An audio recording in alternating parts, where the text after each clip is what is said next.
Sa ngayon, mangunguha tayo ng kangkong para pandagdag sa pagkain ng ating manok dahil napakamahal na ng feeds ngayon.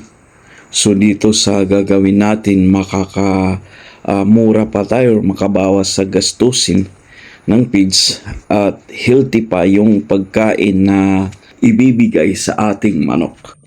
At on the other hand, masustansya rin yung kakainin nating manok.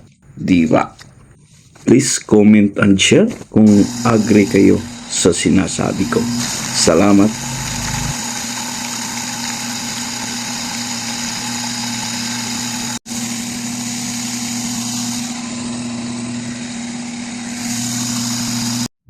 Ito ay tubig na may halong molasses at asin at i-ferment muna natin yung kangkong for 3 days bago natin ipakain sa ating manok.